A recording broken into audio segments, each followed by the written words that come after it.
ঢাকায় সিনেমার কিংবদন্তি অভিনেত্রী শাবানার স্বামী ও প্রযোজক ওয়াহিদ সাদিক গুরুতর অসুস্থ। সম্প্রতি হার্ট অ্যাটাকে আক্রান্ত হয়েছেন তিনি। চিকিৎসকরা তার হৃদযন্ত্রে দুটি ব্লক শনাক্ত করার পর জরুরি ভিত্তিতে স্টেন্ট বসিয়েছেন। ঢাকায় সিনেমার কিংবদন্তি অভিনেত্রী শাবানার স্বামী ও প্রযোজক ওয়াহিদ সাদিক হার্ট অ্যাটাকে আক্রান্ত হয়েছেন। চিকিৎসকরা তার হৃদযন্ত্রে দুটি ব্লক শনাক্ত করার পর জরুরি ভিত্তিতে দুটো স্টেন্ট পরান। বর্তমানে তিনি চিকিৎসকের পরামর্শে যুক্তরাষ্ট্রের নিজ বাড়িতে বিশ্রামে আছেন।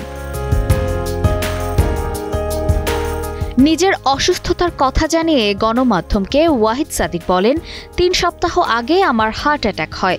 হাসপাতালে গেলে দুটি ব্লক ধরা পড়ে, এরপর দুটি স্টেন্ট পরানো হয়। চিকিৎসক আমাকে মাসখানেকের বিশ্রামে থাকার পরামর্শ দিয়েছেন। আমি এখন পুরোপুরি চিকিৎসকের নির্দেশনা মেনে চলছি।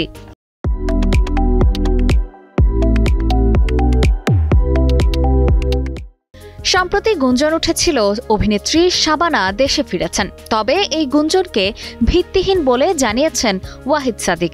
তার কথায়, এই অসুস্থ অবস্থায় দেশে যাওয়ার কোনো প্রশ্নই আসে না। মাস দুয়েক আগে তার দেশে যাওয়ার কথা থাকলেও কিছু জরুরি কাজের কারণে তা বাতিল হয়।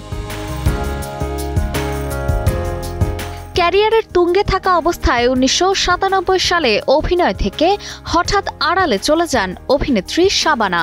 তার অভিনীত সর্বশেষ চলচ্চিত্র ছিল আজিজুর রহমান পরিচালিত ঘরে ঘরে যুদ্ধ। এরপর তিনি মার্কিন যুক্তরাষ্ট্রের নিউ জার্সিতে তার পরিবারের কাছে চলে যান এবং স্থায়ীভাবে বসবাস শুরু করেন। প্রায় ৫ বছর আগে স্বামীসহ একবার তিনি ঢাকা এসেছিলেন, এরপর আর দেশে ফিরেননি। অপর্ণা বর্ষা, কালের কণ্ঠ।